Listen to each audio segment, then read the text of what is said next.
آپ کو تلوار بھی نہیں دی تھی، میں بہت سیلفش ہو گیا تھا، آپ کا خیال نہیں کیا، میں صرف اپنا سوچ رہا تھا۔ اب میں ایسے نہیں کروں گا، آپ نے تو میری اتنی مدد کی ہے، آپ تو بہت اچھے دوست ہیں، میں بھی اب اچھا دوست بن کے دکھاؤں گا آپ کو انشاءاللہ۔ مونو بھائی بہت سوری۔ کوئی بات نہیں سونو، تم میرے دوست ہو اور دوستوں کو ایک دوسرے کی مدد کرنی چاہیے، خاص کر جب کوئی مصیبت میں پھنس جائے تو ضرور اس کی مدد کرنی چاہیے، اس سے اللہ تعالیٰ بھی خوش ہوتے ہیں اور ہم سب کو اپنے سب مسلمان بھائیوں کی مدد کرنی چاہیے۔ السلام علیکم ورحمۃ اللہ وبرکاتہ۔ تو پیارے بچوں، کیسی لگی آپ کو آج کی کہانی؟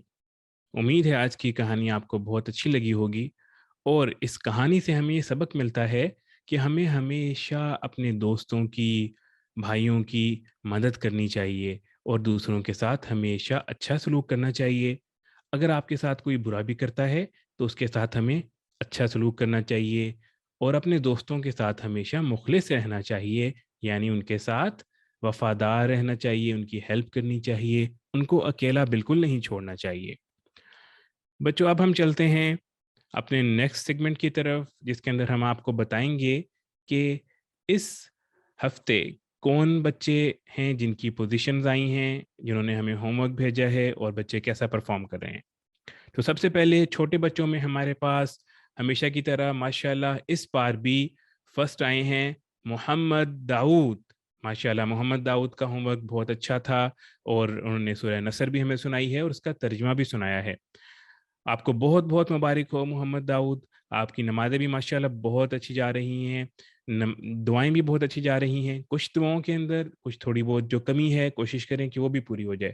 اللہ تعالیٰ اس کو قبول فرمائے اور آپ کو اور زیادہ توفیق عطا فرمائے۔ اس کے بعد دوسرے نمبر پر ہمارے پاس ہیں محمد بن شہزاد۔ ماشاءاللہ یہ ہمارے نئے اسٹوڈنٹ ہیں جو کچھ عرصہ پہلے ہی شامل ہوئے ہیں ہماری کلاس میں، اور یہ بھی بہت اچھا پرفارم کر رہے ہیں، اور انہوں نے بھی ہمیں ہوم ورک بھیجا ہے۔ خاص کر ان کی دعائیں بہت اچھے طریقے سے یاد کر رہے ہیں اور ریگولرلی پڑھ رہے ہیں، نمازیں بھی ماشاءاللہ پڑھ رہے ہیں، ابھی نمازوں میں آہستہ آہستہ پابندی آتی جا رہی ہے۔ اللہ تعالیٰ آپ کو مزید توفیق عطا فرمائے، آپ کو بھی بہت بہت مبارک ہو۔ اس کے بعد بڑے بچوں میں ہمارے پاس آج پھر پہلے نمبر پر عائشہ شہزاد ہیں اور ساتھ فاطمہ شہزاد۔ آپ دونوں کو بہت بہت مبارک ہو، اور ماشاءاللہ آپ لوگوں کا ہوم ورک بہت اچھا تھا، خاص کر نمازیں بہت اچھی جا رہی تھیں۔ پچھلی بار جو کمیاں تھیں اس بار آپ نے ان کو دور کیا اور اچھا پرفارم کیے۔ اللہ تعالیٰ آپ کو مزید توفیق عطا فرمائے، اور اسی طرح آگے بھی آپ پرفارم کرتے رہیں۔ وہ ایک بار پھر بہت بہت مبارک ہو ماشاءاللہ۔ بچوں، اب ہم چلتے ہیں اپنے نیکسٹ سیگمنٹ کی طرف، جس کے اندر ہم آپ کو قرآن پاک کی آخری 10 سورتیں تجوید کے ساتھ سناتے ہیں اور یاد کراتے ہیں، اور ساتھ ساتھ ان کا ترجمہ اور ان کے پیچھے جو کہانی ہوتی ہے، پس منظر ہوتا ہے، وہ بتاتے ہیں۔ پچھلی بار ہم نے آپ کو سورہ النصر سنائی تھی اور اس کا ترجمہ بتایا تھا، اور بہت سے بچوں نے ماشاءاللہ اس کو یاد بھی کر لیا ہے، اور کافی بچوں نے اس کا ترجمہ بھی یاد کر لیا ہے۔ جن بچوں نے ابھی تک ترجمہ یاد نہیں کیا، کوئی کوشش کریں کہ ترجمہ ضرور یاد کر لیں اس کا۔ آج ہم آپ کو سورہ اللہب جو ہے یہ بتائیں گے۔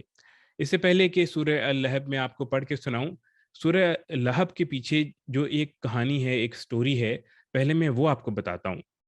تو بچوں، ہمارے پیارے نبی حضرت محمد صلی اللہ علیہ وآلہ وسلم کا ایک چچا تھا جس کا نام ابو لہب تھا۔ تو جب آپ صلی اللہ علیہ وآلہ وسلم نے شروع میں سب سے پہلے اسلام کی دعوت دی، تو صفا پہاڑی پر چڑھ کے سب لوگوں کو بلایا اور اسلام کی دعوت دی۔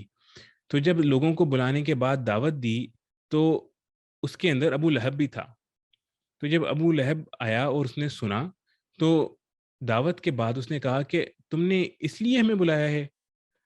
آپ صلی اللہ علیہ وآلہ وسلم کو کہا کہ تم نعوذ باللہ تباہ و برباد ہو جاؤ کہ تم نے ہمیں اس کام کے لیے بلایا ہے، یہ بھی بھلا کوئی کام ہے جس کے لیے تم نے ہم سب کو یہاں پر اکٹھا کیا ہے؟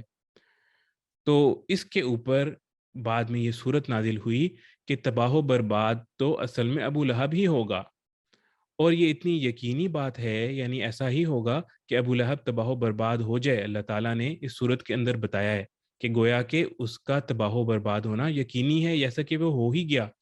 اور پھر بچوں ایسا ہی ہوا کہ غزوہ بدر کے کچھ دیر بعد ابو لہب کو بہت سخت بیماری لگ گئی۔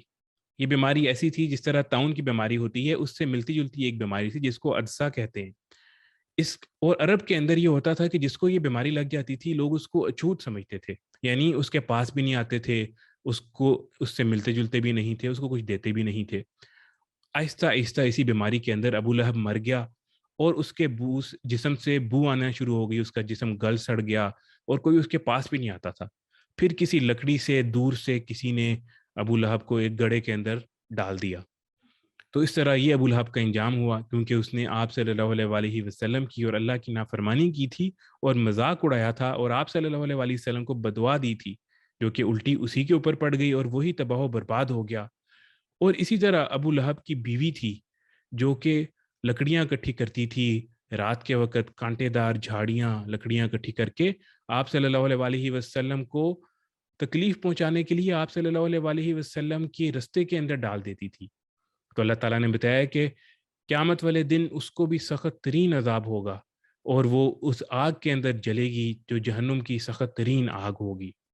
تو بچوں یہ اس صورت کا پس منظر تھا۔ اب میں یہ صورت آپ لوگوں کو سناتا ہوں، آپ لوگوں نے یہ صورت یاد کرنی ہے۔ اس کا ترجمہ ہم نیکسٹ ٹائم یاد کریں گے۔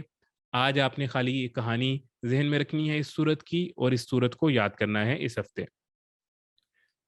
اعوذ باللہ من الشیطان الرجیم، بسم اللہ الرحمن الرحیم،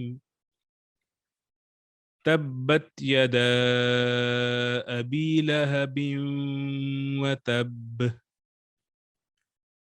ما اغنى عنه ماله وما كسب، سيصلى نارا ذات لهب،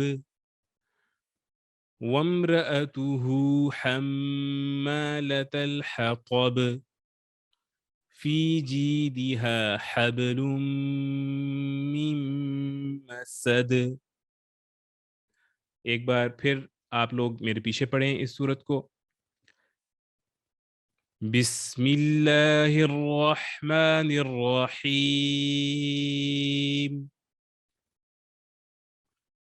تبت یدا ابی لہب وتب، ما اغنى عنه ماله وما كسب، سيصلى نارا ذات لهب، وامرأته حمالة الحطب، في جيدها حبل من مسد۔ تو بچوں آپ لوگوں نے اس ہفتے اس صورت کو اچھی طرح یاد کرنا ہے، اس کی پریکٹس کرنی ہے اور پھر ہمیں سنانا ہے۔ ہوم ورک کے اندر آپ نے یہ صورت ہمیں بھیجنی ہے۔ اب ہم اپنے نیکسٹ سیشن کی طرف، سیگمنٹ کی طرف چلتے ہیں، جس کے اندر ہم آپ کو سنتیں بتاتے ہیں۔ اس بار بھی ہم جلدی سے ایک بار ساری سنتوں کو ریوائز کریں گے تاکہ اگلی بار ہم نئی سنت کی طرف جا سکیں۔ اکثر بچے ماشاءاللہ بہت سی سنتوں پر عمل کر رہے ہیں اور بہت سی سنتیں ان کو یاد ہیں۔ اگر آپ لوگ بھول گئے ہیں تو اس ریویژن میں آپ ریوائز کریں ہمارے ساتھ ساتھ، اور کوشش کریں کہ ان کو پریکٹس کریں۔ تو سب سے پہلے ہم نے دیکھی تھی سو کر اٹھنے کی سنت۔ اس کے اندر سو کر اٹھنا ہے تو دونوں ہاتھوں سے اپنے چہرے کو، اپنی آنکھوں کو ملنا ہے، اور اس کے بعد یہ دعا پڑھنی ہے، الحمد للہ الذی احیانا بعدما اماتنا والیہ النشور، اور جس کا مطلب ہے کہ سب تعریفیں اللہ تعالیٰ کے لیے ہیں جس نے ہمیں مارنے کے بعد زندہ کیا اور اسی کی طرف اٹھ کر جانا ہے۔ اس کے بعد واش روم جانے یعنی بیت الخلاء، ٹوائلٹ جانے اور ٹوائلٹ سے باہر آنے کی سنتے ہیں۔ اس کے اندر سب سے پہلے جاتے وقت آپ نے یہ خیال رکھنا ہے کہ آپ نے یہ دعا پڑھنی ہے جانے سے پہلے، بسم اللہ اللہم انی اعوذ بک من الخبث والخبائث، اور اس کے بعد بایاں پاؤں، لیفٹ پاؤں رکھ کر واش روم کے اندر جانا ہے، اور جب واش روم سے باہر آئیں تو دایاں پاؤں باہر رکھ کر واپس آنا ہے، واش روم سے باہر نکلنا ہے، اور پھر یہ دعا پڑھنی ہے، غفرانک الحمد للہ الذی اذهب عنی الاذى وعافانی۔ اس کے بعد مجلس کی دعا ہے۔ یہ بچوں جب بھی آپ کسی مجلس میں یعنی مل کے بیٹھیں دوستوں کے ساتھ، گھر والوں کے ساتھ، اور جب اٹھنے لگیں تو اس وقت آپ نے یہ دعا پڑھنی ہے، سبحانک اللہم وبحمدک اشہد ان لا الہ الا انت استغفرک واتوب الیک۔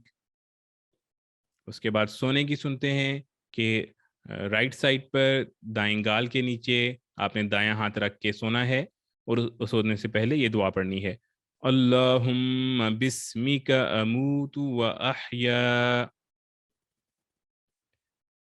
اور اس کے بعد پانی پینے کی سنتے ہیں، اس میں تھا کہ دائیں ہاتھ سے پانی پینا ہے، بائیں ہاتھ سے نہیں پینا کیونکہ بائیں ہاتھ سے شیطان پیتا ہے، اور پانی پینے سے پہلے بیٹھ جائیں، بیٹھ کر پانی پینا چاہیے، کھڑے ہو کر نہیں پینا، اور اس سے پہلے بسم اللہ پڑھ لیں، اور 3 سانس میں پانی پینا ہے، اور جب سانس لینا ہو تو گلاس سے منہ سائڈ پہ کر کے سانس لینا ہے، اور پانی پینے کے بعد الحمدللہ کہنا ہے۔ اس کے بعد گھر سے نکلنے کی سنت ہے، اور گھر سے نکلتے وقت یہ دعا پڑھنی ہے، بسم اللہ توکلت علی اللہ لا حول ولا قوت الا باللہ۔ اور اگر مسجد جا رہے ہوں تو آرام سے جانا ہے، دوڑتے ہوئے نہیں جانا۔ اور اس کے بعد گھر میں داخل ہونے کی دعا ہے۔ کچھ بچوں کو یہ صحیح سے یاد نہیں ہے، جن بچوں کو یاد نہیں ہے اور نہیں پڑھتے وہ کوشش کریں کہ یاد کر لیں اور اس کو ضرور پڑھا کریں۔ اللہم انی اسألک خیر المولج و خیر المخرج، بسم اللہ ولجنا و بسم اللہ خرجنا وعلی اللہ ربنا توکلنا۔ اس کے بعد لباس کی سنتے ہیں کہ جب کپڑا پہنے تو دائیں طرف سے کپڑا پہنے، اور جوتا پہنے تو دائیں طرف سے جوتا پہنے، اور اگر نیا لباس پہنے تو یہ دعا پڑھیں۔ یہ دعا کچھ بچوں نے یاد کی ہے، کچھ نے یاد نہیں کی، تو اس بار آپ کا یہ ہوم ورک بھی ہے کہ یہ دعا آپ نے ہمیں سنانی ہے، ریکارڈ کر کے واٹس ایپ کے اوپر ہمیں یہ دعا آپ لوگ سینڈ کر دیں۔ نیا کپڑا پہننے کی دعا ہے، الحمد للہ الذی کسانی ھذا الثوب ورزقنیہ من غیر حول منی ولا قوہ۔ ایک بار دوبارہ پڑھتا ہوں، الحمد للہ الذی کسانی ھذا الثوب ورزقنیہ من غیر حول منی ولا قوہ۔ اور اس کے بعد آخر میں کپڑے اتارنے کی سنت کہ جب بھی کپڑے اتاریں، شرٹ اتاریں یا پاجامہ اتاریں یا جوتے اتاریں تو لیفٹ سائڈ سے بائیں سائڈ سے پہلے اتاریں، اس کے بعد دائیں سائڈ سے۔ تو بچوں اس کے اوپر آپ لوگ عمل کرتے رہیں، بہت سے بچے ماشاءاللہ عمل کر رہے ہیں، اور کچھ بچے عمل نہیں بھی کر رہے، بھول جاتے ہیں۔ اگر بھول جاتے ہیں تو کوشش کریں کہ یاد کر لیا کریں، اور اگر یاد نہیں رہتا تو کسی بڑے کو کہہ دیں کہ یاد کرا دیا کریں۔ ان کے اوپر ضرور عمل کیا کریں۔ جب آپ اپنی زندگی کے اندر سنتوں پر عمل کریں گے تو اللہ تعالیٰ آپ کو دنیا اور آخرت میں کامیابی عطا فرمائے گا۔ آپ کی دنیا کے کام بھی آسان ہو جائیں گے اور ان میں برکتیں آ جائیں گی، اور آخرت کے اندر بھی۔ اور سب سے بڑی بات کہ آپ صلی اللہ علیہ وآلہ وسلم اور اللہ تعالیٰ کی محبت اور قرب نصیب ہوگا، اور اس سے بڑی تو کوئی چیز نہیں ہے کہ اللہ تعالیٰ آپ کو اپنا محبوب بنا لیں، اپنا پیارا بنا لیں۔ تو اس لیے بچوں ضرور ان سنتوں پر عمل کریں، اور جہاں کہیں بھی کچھ کمزوری ہو رہی ہے، بھول رہے ہیں، تو کوشش کریں کہ نہ بھولیں اور یاد کر لیا کریں، پریکٹس کریں۔ اللہ تعالیٰ ہمیں سنتوں کا نور عطا فرمائے اور ان پر عمل کرنے کی توفیق عطا فرمائے۔ یہاں پر ہمارے چھوٹے بچوں کا سیشن ختم ہوتا ہے، لیکن آپ نے کہیں جانا نہیں ہے۔ تھوڑی دیر بعد ہم آپ کو ایک بہت زبردست اور کہانی لے کے آئیں گے، حضرت ابراہیم علیہ السلام سے متعلق آج کی ہماری جو کہانی ہے وہ آپ کو سنائیں گے۔ اب میں ریکویسٹ کرتا ہوں عامر جواد بھائی سے کہ وہ آئیں اور نیکسٹ سیشن شروع کریں. تب تک کے لیے السلام علیکم ورحمۃ اللہ وبرکاتہ.